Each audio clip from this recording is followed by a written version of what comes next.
예수님께서 십자가를 지고 골고다 언덕을 오르시던 그때에 수많은 여인들이 예수님의 뒤를 따르며 눈물을 흘리고 있죠. 그럴 때 예수님은 이렇게 그 여인들을 보면서 말씀하십니다. 예루살렘의 딸들아, 나를 위하여 울지 말고 너희와 너희 자녀를 위해 울라, 말씀을 하셨습니다. 어쩌면 우리는 지금 이 시대에 이 기도를, 이 너와 내 자녀를 위해서 울라고 하는 이 말씀을 가슴으로 들어야 할 시대를 살아가고 있습니다. 영적으로나 육적으로나 매우 혼탁한 시대를 살아갑니다. 음란과 우상, 물질의 우상이 온 나라를 덮고 있고, 특별히 우리의 다음 세대들, 청년 세대들의 관심사가 오직 돈 버는 거고 오직 음란, 이 두 가지 관심 외에 다른 것이 뚫고 들어갈 수 없을 만큼 짙게 어둠이 드려져 있는 모습을 봅니다. 그래서 그 어느 때보다 자기 자신뿐만 아니라 자녀들을 위해서 끊임없이 기도해야 되는 시즌이 되는 것을 느끼는데요. 저는 언제부턴가 저희 아이들을 위해서 기도할 때마다 이런 기도를 종종 합니다. 하나님, 저희 아이들을 사용해 주세요. 하나님의 나라를 위해서 소중하게 쓰임 받을 수 있는 그런 사람들이 될 수 있도록, 그런 인물이 될 수 있도록 하나님 당신이 사용해 주세요라고 하는 기도를 자주 종종 하게 됩니다. 언제부터 이 기도를 하기 시작했는지는 모르겠는데 어느 시점부터인가 주로 아이들을 위해서 기도하면 대부분 이 기도를 제가 합니다. 왜냐하면 제가 인생의 고백으로 이렇게 아이들이 뭔가를 잘 준비하면 하나님이 쓰신다, 그게 아니라 하나님이 쓰시기를 작정하시면 그때부터 준비시켜 가시는, 예? 지금까지의 제 생을 이렇게 쭉 돌아보면서 느끼는 게, 내가 무엇인가를 잘 준비했고 잘 갖춰져서 하나님이 나를 부르시고 나를 쓰시는 게 아니다라는 것을 자꾸 느낍니다.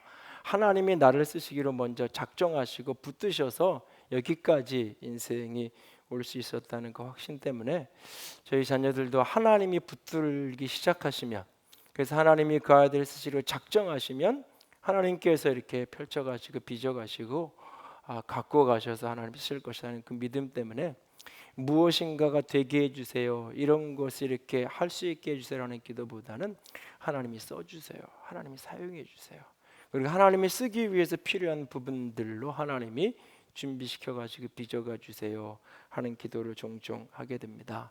특별히 아이들이 제가 생각하고 제가 기대하는 방향들이 이렇게 흘러갈 때도 있지만, 어떤 때는 내가 기대하고 생각하는 거랑 다른 방향으로 흘러가는 게, 그렇게 이렇게 하고자 하고 그렇게 하는 것을 느낄 때마다 더 하나님 당신이 써달라고 하는 기도를 더 절실하게 하게 됩니다. 7월 달에 우리가 생각하는 품성은 유용성의 품성입니다. 유용성이란 무언가 이렇게 쓸모 있는, 도움이 되는 그런 개념이죠. 유용하다라고 하는 이 표현 자체가, 그래서 유용한 사람, 쓸모 있는 사람, 가치 있는 사람, 그런 어떤 가능성 있는 사람, 그런 의미인데요. 여러분들은 머릿속에 어떤 사람이 쓸모 있는 사람일까, 어떤 사람이 도움이 되는 사람일까 생각을 하면, 일반적으로 두 가지 이야기를 크게, 여러 설명이 있지만 가장 크게 얘기하는 게 두 가지예요. 하나는 실력 있어야 되고 하나는 사람 좋아야 되고. 그래서 실력 있으면서 사람 좋은 사람을 찾는 거죠. 이거는 조금 더 다르게 이야기하면 탁월한 능력을 갖고 있고, 능력의 차원에서 탁월성을 갖고 있고, 그 인격의 차원에서 온전성을 갖고 있는 사람, 그것이 가장 대표적인 인물, 우리가 쓸모 있는 사람이라고 일반적으로 정의합니다. 그래서 실력을 갖추기 위해서 애를 쓰고 인격으로 온전함을 갖고 가기 위해서 우리가 노력을 해갑니다. 그런데 오늘 유용성의 정의는 그런 어떤 일반적인 생각과는 조금 다른 이야기를 우리에게 던져주고 있어요. 같이 읽습니다. 내가 섬기는 사람들의 뜻을 따라 내 일정과 우선순위를 양보하는 것. 이 정의를 이렇게 들여다보면서 참 많은 생각을 했어요. 유용성의 반대말하면 쓸모없음, 이렇게 표현해야 될 것 같은데, 그 반대 개념이 자기중심, 이렇게 돼 있어요.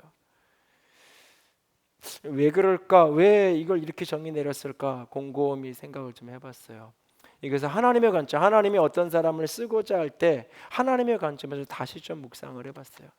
좀 다르게 얘기하면 제가 담임 목사로서 이 교육전산의 교회 부서를 담당하고 이렇게 함께 사역할 수 있는 그런 내가 이렇게 부사역자들을 부목사님들 이렇게 내가 뽑는다고 할 때 어떤 사역자가를 내가 참 저 사람 참 유용한 사람이야 나에게 우리 교회에 그렇게 말할까 그렇게 질문을 바꿔놓고 좀 곰곰이 생각해봤어요. 그 사람이 참 실력 있는 사람이에요. 사람 좋은 사람이에요. 근데 내 말을 안 들어. 참 실력 있는 사람이에요. 사람 좋은 사람이에요. 그런데 나는 그 친구가 그 사역자가 청소년부 사역에 맞는 것 같아서 청소년부 좀 열심히 해보라 그랬어요. 그랬더니 청소년부에는 관심 없고 맨날 유치부에만 가 있어. 그러면 그 객관적인 그 사람을 놓고 보면 실력 있는 사람이고 사람 좋은 사람이지만 나에게는 우리 교회에게는 별로 유용하지 못한 사람일 수밖에 없는 거죠. 그러니까 유용성을 이야기할 때 그 개인이 갖고 있는 어떤 능력이나 실력이나 인격성이 우리는 좀 더 초점을 맞춰요. 그래서 그걸 잘 키워주면 아이들이 이 시대에 쓸모있는 인물이 될 거라고 생각을 해요. 그래서 어쨌든 실력을 키워야 되게 공부 한국 사회에서는 성적이라고 해서 성적을 어떻게 하기 위해서 사실은 온통 애를 써요. 그리고 가정에서는 어쨌든 이 성품을 잘 키워주기 위해서 애를 써요. 그런데 오늘 진짜 유용한 사람은 어떤 사람이냐? 내가 섬기는 사람. 그게 하나님일 수도 있고 내 상급자일 수도 있고 내가 섬기는 사람의 뜻을 따라서 내 일정이나 우선순위를 양보할 수 있는 나는 이걸 잘하지 못한 사람 그런데 공동체에 내가 이걸 원해. 그러면 내가 그것을 열심히 노력해서 그것을 습득해서 그것을 해낼 수 있는 사람 그런 사람이 유용한 사람인 겁니다. 다시 말해서 자기 중심성을 꺾고 주님이 쓰시겠다고 할 때에 이해할 수 있는 사람 그런 사람이 결국은 유용한 사람 쓸모있는 사람이라는 겁니다. 오늘 우리가 함께 읽은 본문은 이 빌립보서 이 구절을 보고 넘어가죠. 빌립보서 2장 같이 읽습니다. 빌립보서 2장 이는 뜻을 같이하여 너희 사정을 진실히 생각할 자가 이밖에 내게 없음이라 그들이 다 자기 일을 구하고 그리스도 예수의 일을 구하지 아니하되 유용성의 핵심 요절로 이 구절을 언급하는 이유를 탁월한 실력과 사람 좋은 것보다 먼저 자기 일이 아니라 그리스도의 일을 구할 수 있어야 유용한 사람이 될 수 있다는 이야기입니다. 오늘 본문은 마태복음 21장 예수님이 예루살렘 성에 입성하시는 장면입니다. 하나님께로 온전히 쓰임 받는 예수 그리스도의 여정 그리고 이 예수 그리스도의 여정에 둘러서 있는 제자들을 비롯한 나귀를 비롯한 여러 사람들과 도구들 이 모습들을 가만히 들여다보면서 쓸모있는 사람, 유용한 사람, 쓰임받는 유용한 사람이 되려면 어떻게 해야 될까 하는 부분들을 좀 더 나누기 원합니다. 첫 번째로 쓰임받는 유용한 사람이 되기 위해서는 고정관념의 틀을 넘어서는 사람이 되어야 합니다. 내가 섬기는 사람의 뜻을 따라서 내 어떤 일정이나 내 우선순위를 기꺼이 양보하려면 내 고정관념을 깰 수 있어야 돼요. 그러니까 내가 생각하는 고정관념의 틀을 넘어설 수 있어야 내가 섬기는 윗사람이나 섬기는 사람이 내게 무엇인가를 요구할 때 내 일정과 우선순위를 양보하는 게 가능한 거예요. 자기 고정관념에 갇혀 있으면 그게 안 돼요. 심지어는 하나님께 대해도. 이사야서 55장 말씀입니다. 같이 읽습니다. 이는 내 길은 너희의 길과 다름이니라 여호와의 말씀이니라 이는 하늘이 땅보다 높음 같이 내 길은 너희의 길보다 높으며 내 생각은 너희의 생각보다 높음이니라.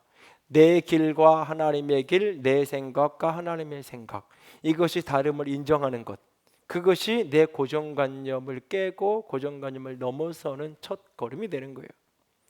오늘이 마태복음 21장의 본문을 자세히 들여다보면 1절이 이렇게 시작이 돼요. 예수님께서 예루살렘에 들어가셨다라고 말합니다. 이 장면은 지금 예수님이 십자가에서 죽으시기 일주일 전, 엿새 전의 장면이에요. 예수님은 지금 예루살렘 도시 시가지가 이렇게 내려다 보이는 예루살렘 시가지보다 대략 한 200m 정도 이렇게 고도가 높은 감람산에 오르셔서 이 맞은편에 있는 예루살렘 시가지를 바라보세요. 그리고 그 예루살렘으로 들어가면 자신이 죽게 될 것을 그분은 인식하고 계셨어요. 그럼에도 불구하고 그분은 그 길을 걸어가세요. 우리의 고정관념은 죽음이라는 것은 피해야 되는 거예요. 우리의 고정관념은 죽음이라는 것은 늘 부정적이에요. 슬픔의 끝자락에서 만나는 것이라고 생각을 해요. 그런데 예수님은 그 죽음의 언덕을 향해서 지금 그 성을 향해서 걸어 들어가고 계세요. 그 성을 향해서 걸어가고 계세요. 왜? 그 감람산 언덕에서 예루살렘 시가지를 내려다보면서 그는 자신의 죽음을 지금 재해석해내고 있는 거예요. 자신의 죽음이 결코 슬픔과 절망과 좌절의 끝자락에 있는 것이 아니라 자신의 죽음은 사명을 성취하는 거예요. 자신의 죽음은 수많은 생명을 구원하는 생명의 현장인 거예요. 자신이 죽음으로 말미암아 인류 전체를 구원할 수 있는 그것을 바라보고 있는 거예요. 인간들이 일반적으로 바라보는 그 관점과는 다르게 자신의 죽음을 해석하고 바라보고 있기에 지금 그 길을 걸어가실 수 있는 거예요. 그리고 그 길을 걸어가시면서 주님께서 지금 두 제자를 심부름을 시킵니다. 사실 예수님이 지금 가서 잠시 머무는 언덕이 벳바게라고 말하고 있어요. 이 이름은 이 작은 도시, 근데 이 벳바게 바로 옆에 붙어 있는 동네가 베다니에요. 그리고 그 베다니에는 유명한 사람이 있어요. 예수님이 참 좋아하는 집 한 가족이 살고 있어요. 마리아와 마르다와 나사로의 집이 있는 곳이 베다니에요. 예수님이 참 좋아하는 사람이에요. 그래서 나사로가 병들어서 막 죽게 생겼을 때에 사람들이 예수님께 와서 뭐라고 얘기하냐면 예수님이 사랑하는 사람 병들었어요. 빨리 가보세요. 예수님이 근데 빨리빨리 안 오시고 며칠 지나서 늦게 오니까 사람들이 예수님이 사랑하는 사람이 벌써 죽었어요. 이렇게 사람들이 이야기하죠. 그러니까 나사로라고 안 불러요. 요한복음 11장에 가면 나사로라고 안 부르고 예수님은 나사로라고 부르는데 사람들은 나사로를 지칭하면서 예수님이 사랑하는 사람이라고 이야기해요. 지금 거기서 바로 옆 동네에 예수님이 좀 사랑하는 사람이 있어요. 내가 좋아하는 사람이 있어요. 우리는 보통 내가 좋아하는 사람을 쓰는 걸 편해해요. 내가 좋아하는 사람, 사랑하는 사람과 일하고 싶어하고 내가 사람을 뽑아 쓴다 하면 내가 좋아하는 사람을 쓰고 싶어해요. 근데 예수님은 내가 좋아하는 사람이 아니라 자신을 따르는 제자들을 지금 사용해서 일을 맡기고 있어요. 이것이 예수님이 좋아하는 사람은 안 쓰신다라는 걸 또 다른 극단으로 가는 건 아닐 거예요. 예수님이 좋아하는 사람 쓰세요. 사랑하는 사람은 쓰세요. 그러나 좋아하는 사람만 사용하지는 않으세요. 어쩌면 예수님은 자신이 좋아하는 사람보다 더 중요한 것은 자신을 잘 따르는 사람을, 제자들이 천방지축이고 때로는 이 마지막 한 주간, 죽음의 한 주간 속에서 굉장히 믿음 없는 행동들을 하고 믿음 없는 말들을 하지만 그런 모습에도 불구하고 제자들은 끝까지 예수님을 따르려고 했던 사람들이에요. 그러니까 내가 좋아하는 사람보다는 내 스타일에 맞는 사람을 찾아 헤매기보다는 오히려 당신을 따르는 사람에게 일을 맡겨요. 두 제자에게 맞은편 마을로 가서 거기에 가면 매여 있는 나귀가 있어요. 그 나귀를 데리고 와라, 풀어가지고 와라 이야기합니다. 맞은편 마을, 이름조차 없는 마을. 우리식이 생각에는 맞은편 마을 누구네 집인지도 몰라요. 그러면 그 옆 동네가 바로 베단이에요. 거기 가면 나사로가 있어요. 그 집에 나귀 한 마리는 보통 있을 거예요. 어차피 가서 가져와야 되는 거예요. 그 맞은편 마을로 가나 그 옆 마을로 가나 별 상관없어요. 익숙하고 잘 아는 베다니에 있는 나사로의 집에 가서 나귀 한 마리 가지고 와라. 혹시 나귀가 없다 그러거든 옆집에서 좀 빌려줘 가지고 나사로한테 좀 챙겨서 보내라 그래. 그럼 나사로가 안 보낼까요? 충분히 할 수 있었을 거예요. 예수님 그렇게 하지 않아요. 그냥 맞은편 마을에 이름 없는 누구 소유인지도 모르고 한 그 사람에게 가서 나귀를 가져오라고 이야기해요. 이 첫 장면의 이 모습을 보면 우리가 생각하는 고정관념이라고 생각하는 많은 것들을 그대로 뛰어넘고 있는 예수님의 모습을 여기서 볼 수 있어요. 성경은 곳곳에 그래요. 성경의 곳곳에 특별히 하나님이 쓰시는 사람이라는 그런 관점을 가지고 성경을 들여다보면 온통 우리가 생각하는 관점하고는 달라요. 지난주에도 잠깐 이야기 드렸던 다윗이라는 사람, 하나님께서 이렇게 뽑잖아요. 선지자를 통해서. 뭐라고 얘기해요? 키와 용모와 키를 보지 마라. 용모와 키 보지 마라. 옛날에는 키가 별로 이렇게 중요한 게 아니었을 텐데도 이렇게 써 있어요. 요즘에는 키를 제일 먼저 보잖아요, 사람들이.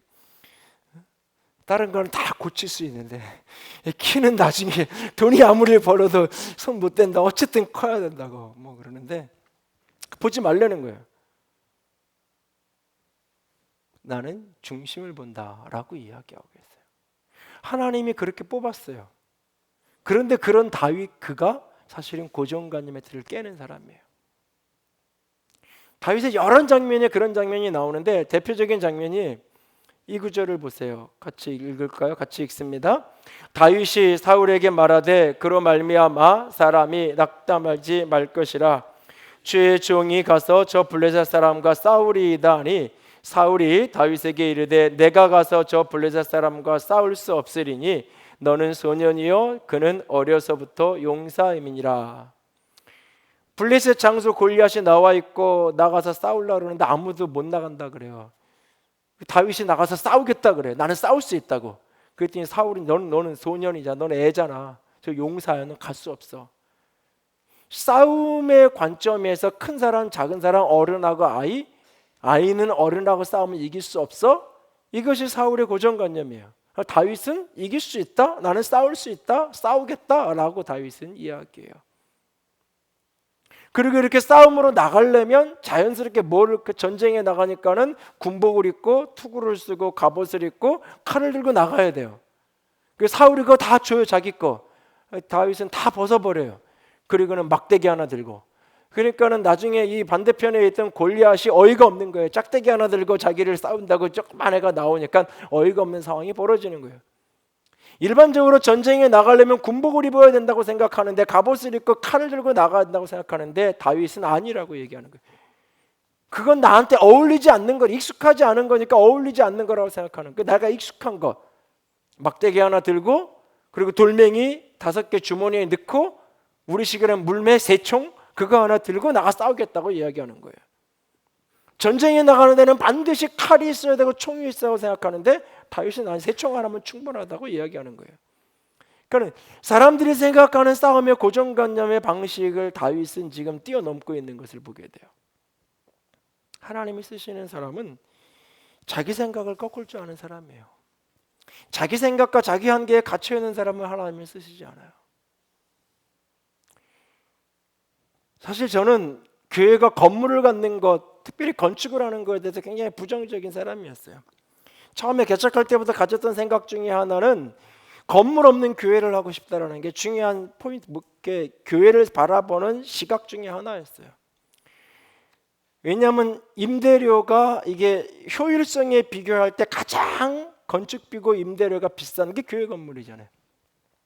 7일 가운데 하루만 몰려서 많은 사람들이 모여 있고 나머지 날들은 그래서 지금도 제 이 건축을 해놓거나 늘 관심사 중에 하나는 어떻게 이 건물을 주중에 써먹을 수 있을까? 이게 세월 속에서 어떻게 이것을 활용할 수 있을까? 교회 안에서만 교인들만이 활용해서는 그게 아닐 텐데 어떻게 할 수 있을까? 그 생각을 지금도 끊임없이 해요, 사실은. 그래서 한동안은 늘 이렇게 그냥 이렇게 주중에 다른 용도로 사용하고 주일에만 우리에게 건물을 빌려줄 수 있는 곳을 여러 곳을 찾았어요. 하나님이 내가 너에게 그 교회의 빌딩에 대해서 하나님이 예비하고 계셔 계획하시기 되신다고 말씀을 주셨을 때도 그 약속의 말씀을 받고는 많이 찾아다닌 적도 있어요. 하안동에 육화아울렛이 오픈하기 전에 거기 6층에 문화센터를 혹시 교회에서 주일날 쓸 수 없을까 해서 뭐 이랜드 이렇게 연결시켜서 사람들을 연결을 해보기도 하고 철산동에 있는 그 서울시 청소년 복지관에 거기 강당이 한 500명 이상 들어갈 수 있는 강당이 있는 체육관 겸한 곳이 있는데 그걸 사용할 수 있을까? 뭐 서울시에도 연락을 해보고 뭐 이렇게 다 찾아 인근에. 근데 그런 공간이 없어요. 그리고 주일날 1년 내내 쓰지 않은데도 안 빌려준대요. 교회라 하면은 문제가 된대요.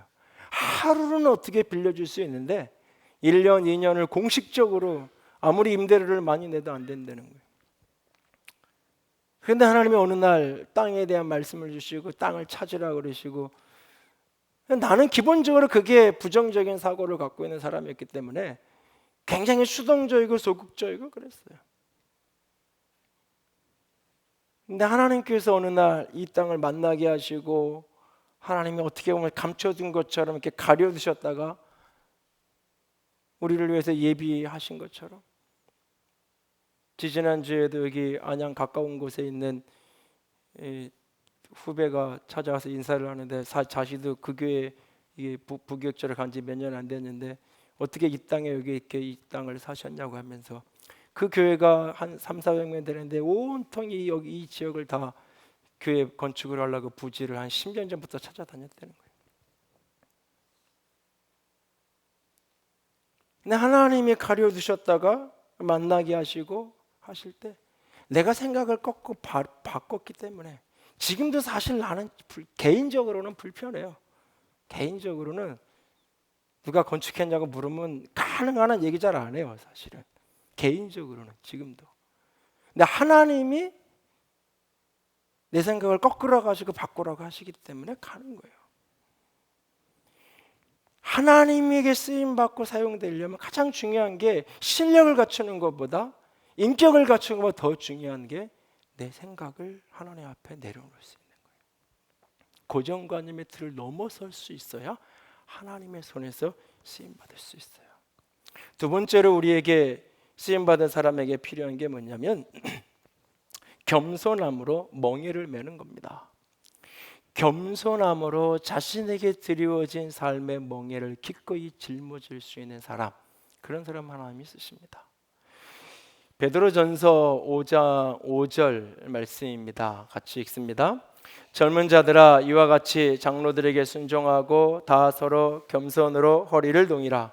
하나님은 교만한 자를 대적하시되 겸손한 자들에게는 은혜를 주시느니라. 겸손으로 허리를 동이라 라고 말해요. 오늘 이 구절을 설명하라고 그랬는지 아침에 제가 조금 정신없이 나오다가 벨트를 안 가져 나왔어요. 그래가지고 우리 집사람한테 벨트 좀 달라고 그랬더니 본인 거 빼줬는데 보니까는 이렇게 나보다 살 좀 안 찐 것 같은데 살이 나보다 100살이 있는지 안 맞아요 이게. 그때도 그래서 그냥 빼주고 다시 주고 지금 이제 벨트가 없는데 뭐 그래도 우리 복식은 웬만하면 안 내려가잖아요. 근데 여러분이 한복을 입었다고 생각해봐요. 한복을 입었는데 이게 벨트가 없어요. 그러면 이거는 자꾸 칠 수밖에 없잖아요. 그걸 한 손으로 자꾸 뭔가 일을 한다는 게 안 되잖아요. 특별히 고대 사회의 이 고대 근동의 복식이라는 것은 이게 이렇게 대부분 우리 두루마기처럼 그런 옷이에요. 그렇기 때문에 이게 그 옆에 허리를 묶는 게 없으면 이게 일할 수가 없어요. 그러니까는 하나님의 손에서 쓰임 받는 사람이 허리를 동여야 되는데 그 허리를 동이는 게 뭐냐? 겸손이라는 거예요. 아무리 좋은 걸 갖췄어도 겸손함이 없으면 하나님이 쓸 수 없다. 베드로가 그 이야기를 하는 거예요. 어쩌면 베드로는 그 장면 이 이야기를 하면서 예수님이 물 대야를 떠와서 수건 허리에 두르시고 제 아들의 발을 씻겨서 그 장면을 연상했을런지 몰라요. 섬기는 하나님의 사람 쓰임 받고 싶으면 겸손으로 허리를 동이라고 말해요. 그래서 예수님도 이렇게 말씀하시잖아요. 같이 읽습니다. 나는 마음이 온유하고 겸손하니 나의 멍에를 메고 내게 배우라. 그리하면 너희 마음이 쉼을 얻으리니 이는 내 멍에는 쉽고 내 짐은 가벼움이라 하니라. 여러분 근데 여기서 좀 이 구절을 좀 깊이 들여다볼 필요가 있어요. 겸손에 대한 이야기를 하면서 온유함에 대한 이야기를 하면서 멍에에 대한 이야기를 하고 있어요.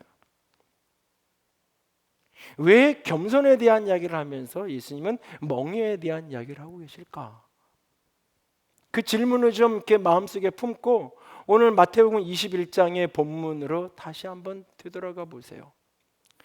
예수님께서 지금 이 예루살렘 성을 들어가는데 나귀를 타고 들어가세요. 그래서 예수님을 겸손의 왕이라고 이야기를 해요. 나귀를 타신 그것 때문에 예수님이 겸손하셨다, 겸손에 대한 모델로 이야기를 해요. 그런데 나귀를 탄 것하고 겸손하고 도대체 어떤 상관관계가 있는 것일까요? 여러분 단순히 그냥 예수님이 이 나귀를 타고 들어가신 게 말을 타지 않고 나귀를 탔다는 것 때문에 겸손한 걸까요? 얼마든지 큰 차를 원하면 탈 수 있는데 작은 차를 탄 것 때문에 겸손한 걸까요? 겸손의 지금 여기서 얘기하는 겸손의 개념이 그런 걸까요? 이번에 외교부 장관이 이렇게 취임식을 하고 나서 이 에쿠스 승용차가 제네시스 승용차가 이제 장관에게 나오는데 그걸 안 타고 자신이 개인적으로 타고 다니던 그 소나타 하이브리드를 타고 출근했다. 이게 신문의 한 구석에 나왔어요. 그런 것처럼 말을 탈 수 있는 사람이 나귀를 탔기 때문에 겸손한 걸까요? 아니에요. 왜냐하면 예수님이 늘 말을 타고 다니다가 오늘 그 말 버리고 나귀 탄 거면 그게 겸손일 수 있어요. 그러나 예수님은 이전까지 늘 걸어 다녔어요. 예수님은 늘 걸어 다녔어요. 여러분, 자가용 하나도 없이 늘 버스 타고 다니던 사람이 소형차라도 생기면 얼마나 감사하고 기분 좋고 이게 얼마나 편해요. 늘 버스 타고 다니고 오늘 같은 날 비 오는데 버스 타려고 기다리다가 뭐 교회차도 놓치고 버스 타고 오고 만약에 이런 일이 벌어지면 내가 중고라도 작은 차 사다 안 그러겠어. 그리고 그 하나 샀어요. 얼마나 행복하겠어요. 그 순간 다른 차를 보면 조금 기분이 어려운지 모르지만 근데요, 이 겸손이 늘 걸어 다니셨어요. 그러던 분이 어느 날 나귀를 탄 거예요. 나귀가 작은 거기 때문에 겸손이다 그 이야기를 하는 게 아니에요. 예수님이 나귀를 타신 것은 겸손하게 보이고 싶어서 의도한 게 아니에요. 말이 아닌 나귀를 타는 게 겸손의 상징이기 때문에 예수님이 나귀를 탄 게 아니에요. 예수님이 나귀를 타신 이유는 성경의 말씀을 이루기 위해서예요. 본문 4절에 보면 예수님이 선지자의 말씀을 응하게 하려고 본문 4절 보세요. 이 선지자를 통하여 하신 말씀을 이루려 하심이라. 하나님의 말씀을 이루기 위해서 나귀를 타신 거예요. 그가 스가랴서의 예언의 말씀이죠. 스가랴서 9장 9절 말씀이에요. 같이 읽습니다. 시온에 따라 크게 기뻐할지어다. 예루살렘에 따라 즐거이 부를지어다. 보라, 내 왕이 내게 임하신나니 그는 공의로우시며 구원을 베푸시며 겸손하여서 나귀를 타신나니 나귀의 작은 것 곧 나귀 새끼니라 라고 말하고 있어요. 스가랴 선지자의 이 말씀을 이루기 위해서 그가 나귀를 타신 거예요. 겸손이란 말씀을 이루는 거예요. 내 뜻과 내 원함이 아니라 주가 말씀하신 걸 따라가는 게 겸손이에요. 그래서 3절에 주가 쓰시겠다? 예, 가져가세요. 이게 겸손인 거예요. 주님이 내가 너를 좀 써야 되겠다. 예, 나를 사용하세요. 주님이 내가 네 아들을 좀 써야 되겠다. 예, 주님이 쓰세요. 그게 바로 겸손인 거예요. 그래서 겸손한 사람의 인생은 주의 말씀이 이루어지는 인생이에요. 그 사람의 인생을 통해 그 사람의 삶을 통해서 하나님의 말씀이 성취되어지고 하나님의 말씀이 이루어질 때 그 사람의 인생은 겸손한 인생인 거예요. 겸손한 인생이란 그냥 어디 가서 말도 제대로 못하고 할 말도 못하고 쭈삣쭈삣거리기나 하고 그냥 늘 자리에 앉으라고 하면 저 구석에 가서 그냥 이렇게 고개 숙이고 앉아요. 그게 겸손이 아니에요. 겸손이란 하나님의 말씀이 이루는 인생, 하나님이 그렇게 말씀하셨기 때문에 그렇게 가는 거예요. 하나님이 선지자를 통해서 나귀를 타고 가실 거라고 하셔서 나귀를 타는 그 겸손인 거예요. 그런데 그 나귀가 특별히 매여 있는 나귀라고 말하고 있어요. 2절에 매인 나귀, 그리고 5절에 보면 본문 5절에 그는 겸손하여 나귀 곧 멍에 매는 짐승의 새끼를 탔도다. 멍에 매는 짐승의 새끼를 탄다라고 얘기했어요. 멍에 매는 짐승의 새끼, 콧대가 끼어져 있는, 그래서 자기 마음대로 움직일 수 없는 그 멍에 매는 짐승의 어린 새끼를 탄다라고 이야기하고 있어요. 매여 있는. 여러분이 멍에가 콧다리가 끼어 있지 않고는, 멍에가 얹어져 있지 않고는 사명을 이룰 수 없는 거예요. 주인이 나귀를 사용하고 싶을 때 이게 끼어져 있어야 주인이 가려는 대로 가고 오려는 대로 오고 할 수 있는 거예요. 멍에 매는 짐승을 타는 거 겸손이에요. 겸손이란 뭐냐? 내 삶에 드려진 명예를 기꺼이 짊어지는 게 겸손이에요. 나를 뭘로 볼고 알고 지금 나에게 이런 걸 시키냐고. 기꺼이 그것을 짊어질 줄 아는 게, 이것이 내 책임이고 내가 해야 될 역할이라면 그것을 짊어지는 게 겸손인 거예요. 자신의 삶에 들어진 멍에가 무엇이든지 그걸 짊어지고 감당해 가는 게 겸손의 모습이에요. 그리고 그렇게 감당할 때 그 멍에는 가볍다고 얘기해요. 그 멍에가 내 멍에가 아니라 주의 멍에가 될 때 그것이 쉽다라고 이야기해요. 교회는 내게 멍에와 같은 때가 있었어요. 내가 왜 개척을 한다 그래가지고 내가 여기서 이러고 있나? 어떻게든 기회만 되면 이것을 벗고 싶다라고 하는 그런 내적인 갈등이 있었던 시간들이 제게도 있었어요. 그러나 하나님은 네가 거기에 가 있는 거, 네가 선택한 거, 네가 원한 거, 네가 판단 잘못해서 거기에 가 있는 게 아니라 내가 너를 거기에 보냈다고 말씀하세요. 내 곁에 있는 성도들은 네가 잘나서 능력 있어 사람들을 모은 게 아니라 내가 너에게 붙였다고 말씀하세요. 주님이 나를 여기에 두었고 주님이 나를 붙이셨대요. 그럼 그것이 내가 짊어져야 할 내 십자가가 내 멍에인 거예요. 그것을 내가 짊어져야 될 멍에로 받고 그것을 주님이 지게 하셨다는 걸 믿기 시작할 때 주님께서 지고 가기 시작한 거예요. 내가 지고 여기까지 오는 게 아니라 주님이 지고 여기까지 왔다라고 고백할 수밖에 없는 여정이 될 수 있는 그 출발이 멍에 같았지만 그래서 나는 벗으려고 했지만 그게 아니라 주가 주시는 것이라고 믿고 받아들이고 짊어지기 시작할 때 오히려 가벼워지기 시작한 거예요. 여러분 다윗이 부름받을 때 보세요. 양치고 있다가 부름받잖아요. 여러분 다윗은요 양치고 있다가 와서 이 사무엘에게 기름 부음 받고 너는 이스라엘의 왕이 될 거라 그랬잖아요. 그 다음 날도 또 양을 쳐요. 그 다음 날도 아버지가 심부름 보내니까 심부름해요. 내가 지금 이 한 나라의 왕이 될 사람이 내가 지금 왕으로서의 리더십을 연구해야 되고 왕으로서 내가 정치학을 공부해야지 내가 지금 여기서 지금 내가 양이나 치고 있겠냐고 내가 지금 아버지가 심부름하는 형들에게 음식이나 나눠주라고 전쟁터에 나가는 형들에게 음식 보따리 싸가지고 갖다 주라고 그런 일을 하게 생겼냐고 아버지 나는 왕이 될 사람이 나한테 그런 일을 맡기시냐고 다윗은 그렇게 말하지 않아요. 그리고 그가 그렇게 짊어지던 양을 치던 일, 그 일이 그가 골리앗을 이기는 계기가 되잖아요. 그 막대기, 그 물매가 결국 골리앗을 이기게 만들잖아요. 내가 왕이 될 거니까 이제 나는 무술을 배워야 되고 실력을 키워야 되고 오늘 내가 짊어야 될 명예는 내팽개친 채로 내일을 위해서 실력을 준비한다고 내일을 위해서 무엇인가를 키운다고 애쓰는 것 그것만큼 허망한 게 없어요.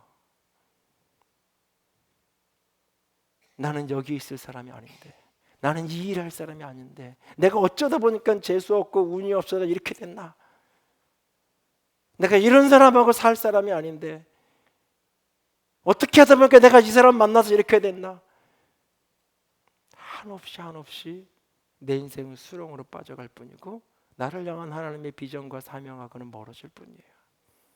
그러나 그 어떤 거든지 내 몫에 대인 십자가로 멍에로 기꺼이 짊어질 때 주님이 주신 것을 받을 때 주님께서 그것을 가볍게 하시고 그것을 통해 내 인생을 새롭게 끌고 가시는 거예요. 여러분 겸손한 사람은 없다 그랬어요. 오직 환경이 사람을 겸손하게 한다 그랬어요. 어떻게 사람이 저렇게 교만할 수 있을까 싶은 사람 혹시 떠오르시나요? 내가 그만큼 잘생겼고 내가 그만큼 돈을 가졌고 내가 그만큼 권세를 가졌으면 나는 어떻게 했을까? 어쩌면 나는 그 사람보다 더 했을런지 몰라요. 내가 지금 그래도 이만큼 겸손할 수 있는 걸 어쩌면 내가 드리워진 환경의 무게 때문에 그래도 이만큼 겸손할 수 있는 건지 몰라요. 그때 그 무게를 짊어지고 그 멍에를 기꺼이 짊어지고 걸어가는 사람 하나님이 어느 날 그것을 사용하셔서 하나님의 일들을 이루어 가실 것입니다. 하나님의 손에서 쓰임받고 싶은가요? 겸손함으로 멍에를 매십시오. 세 번째로는 칭찬과 비난에 초연할 수 있어야 됩니다. 칭찬과 비난 앞에 초연할 수 있는 사람. 예루살렘을 예수님이 입성하는 그날 수많은 무리들이 소리칩니다. 호산나 호산나 호산나 하면서 다윗의 자손이여 수많은 무리들이 예수님을 향하여 환호성을 지릅니다.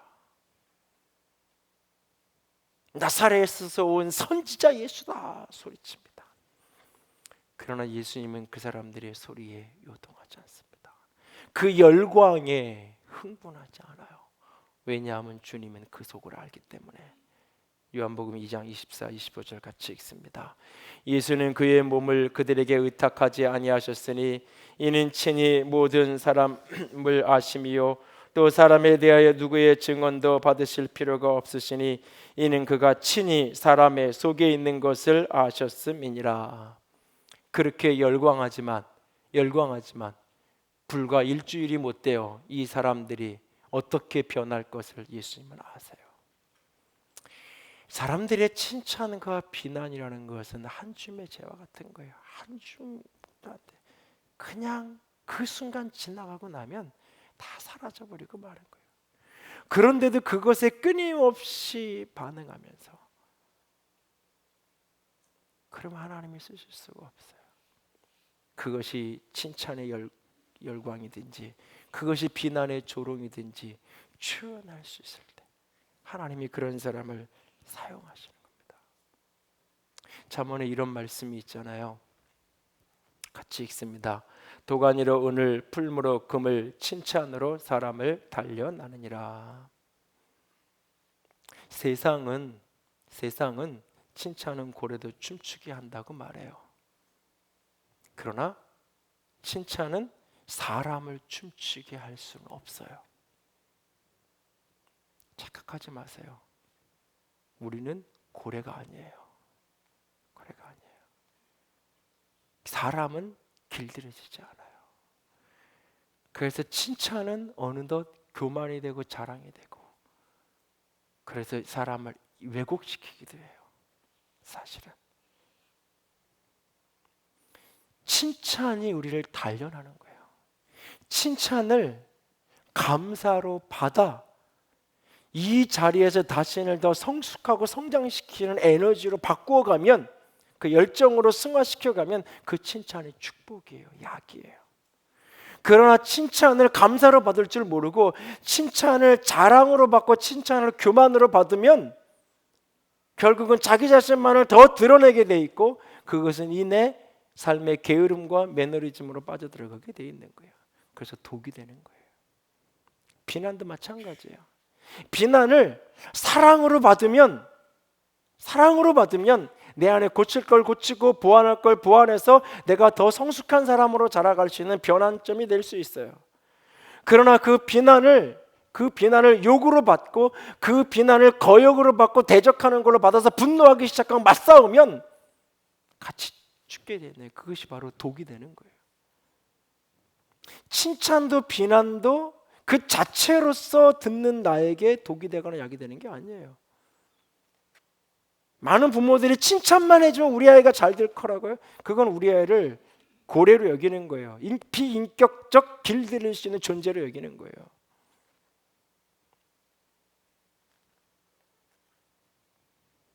우리의 삶에 칭찬도 오고 비난도 와요. 그것에 초연할 수 있어야 하나님의 길을 갈 수 있는 거예요.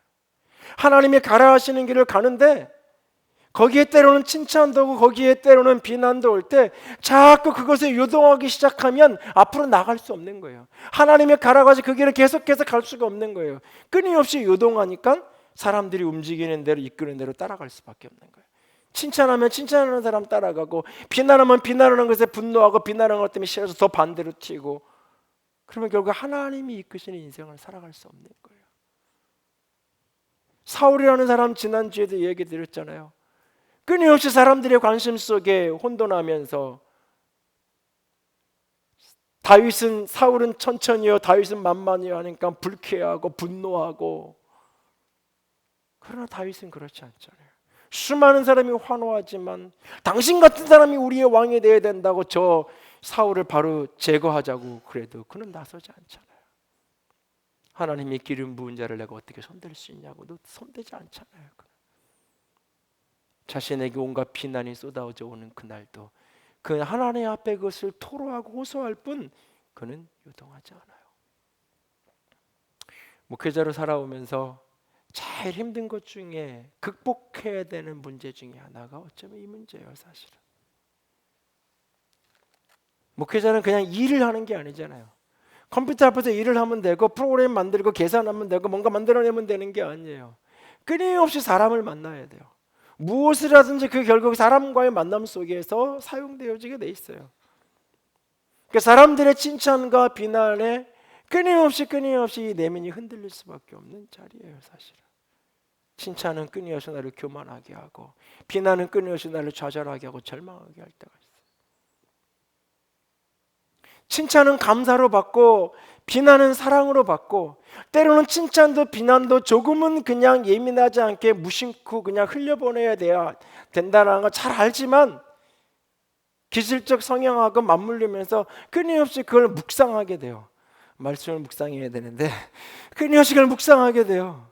칭찬을 묵상하기 시작하면 그것이 약이 되기보다는 나도 모르게 어느 날 교만함이 올라와요. 자랑하고 싶고 나를 드러내고 싶어져.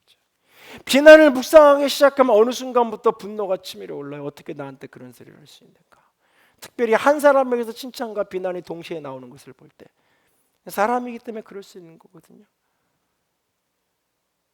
사람이기 때문에 오늘 막 박수치던 사람이 내일 손가락질 할 수도 있는 게 이 사람이에요. 그것이 느껴질 때 어떻게 사람이 한순간 저럴 수 있는가. 그럴 수 있는 게 사람이에요. 근데 자꾸 그게 묵상이 되기 시작하면 내 안에 독이 돼요. 독이 돼요. 내면이 강하다는 게 뭘까? 심령이 강하다는 게 뭘까를 묵상해 본 적이 있어요. 그 중에 심령이 강한 사람의 모습 가운데 하나가 바로 이거예요. 사람들의 칭찬, 사람들의 비난 앞에 초연할 수 있는 것. 그게 마음이 강한 사람이에요. 심령이 견고한 사람이에요. 사람들이 조금 칭찬해주면 그것을 우쭐해가지고 과하게 흥분하기 시작하고, 사람들이 조금만 비난하고 부정적으로 얘기하고 지적하기 시작하면 상심하고 좌절하고 상처받았다고 주저앉아 있고, 심령이 약한 증거예요. 이 심령이 건강하고 강하면 그것에서 추연할 수 있어요. 하나님은 그런 사람을 쓰세요. 하나님은 그런 사람을 붙들고 일하기 원하세요.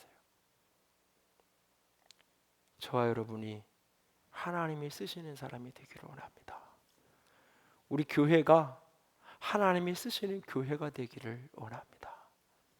우리는 그것을 위해 자꾸 실력을 키워야 된다고 이야기해요. 내가 좋은 사람 되어야 된다라고 말해요. 틀린 말은 아니에요. 그러나 거기에 부족함이 있어요. 유용하다는 것, 쓸모있다는 게 뭘까? 내가 섬기는 사람에게, 내가 섬겨야 되는 그 사람의 뜻을 따라서 내 일정과 우선순위를 기꺼이 양보하고 내어놓을 수 있는 고정관념의 틀을 넘어서고 자신의 삶의 멍에를 겸손함으로 짊어지며 걸어가고, 그리고 오늘 칭찬과 비난에 초연한 주의 사람, 쓰임받는 저 여러분이 될 수 있기를 주님의 이름으로 부탁을 드립니다. 함께 찬양합시다. 죄악에 썩은 내 육신을 주님이 쓰시려 했네. 나같이 연약하고 나같이 작은 것 주님이 쓰시기 원하십니다. 나를 쓰시기 원하시는 주님 앞에 나를 겸손히 내어드리는 소망과 사모함을 담아서 함께 찬양합니다. 죄악에 썩은 내 육신을, 죄악에 썩은 내 육신을 주님이 쓰시려 했네. 죽음의 덫에 걸려있는 몸 주님이 쓰시려 했네. 속죄하는 손 치유하시고 속죄하는 말 치유하셨네.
아파도 빚진 자 되어 주님의 빚진 자 되어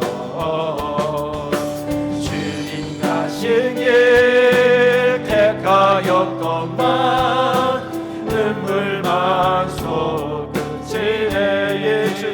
주의 길을 가기 원합니다. 주님이시라 능력 주시니 주님이시라 말씀 전하여 복음 전하여 주님의 빛을 갚으리.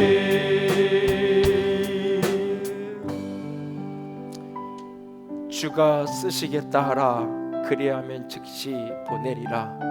주님, 이것이 나의 인생이 되기를 원합니다. 주님이 내게 쓰시겠다 하는, 내가 쓰겠다 하시는 그 음성을 듣는 축복이 있기 원합니다. 그리고 주가 쓰시겠다 할 때에 기꺼이 내어드릴 수 있는 믿음의 사람 되게 하여 주시옵소서. 주님, 우리를 사용하여 주시옵소서 기도합니다. 영광의 하나님, 생명의 하나님, 주님만을 사랑합니다. 주님, 나를 사용하여 주시옵소서. 주님, 우리를 사용하여 주시옵소서. 아버지,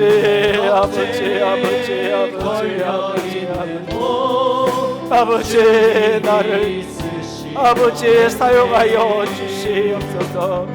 당신의 생명을 위하여, 당신의 나라를 위하여, 당신의 영광을 위하여 우리를 사용하여 주시옵소서. 주여, 내가 여기 있나이다. 나를 사용하여 주시옵소서.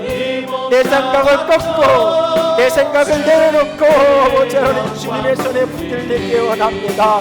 아버지, 우리를 사용하여 주시옵소서. 당신의 백성들을 사용하여 주시옵소서. 주의 나라를 위하여, 주의 영광을 위하여 주님 사용하여 주시옵소서. 주님 사용하여 주시옵소서. 아버지, 사용하여 주시옵소서. 내가 여기에 있습니다. 사용하여 주시옵소서. 주의 빛과 주의 생명과 영광으로 온전히 덮으셔서 주님 쓰시기만을 원하오며 우리 주님 예수님 이름으로 기도드렸습니다. 아멘. 이제는 우리 주 예수 그리스도의 은혜와 하나님 아버지의 놀라우신 사랑하심과 성령 하나님의 교통하시며 기름 부으시는 그 은혜가 주님 손에 쓰임받기 소원하는 모든 이들 위해 이제로부터 영원토록 함께 있을지어다. 아멘.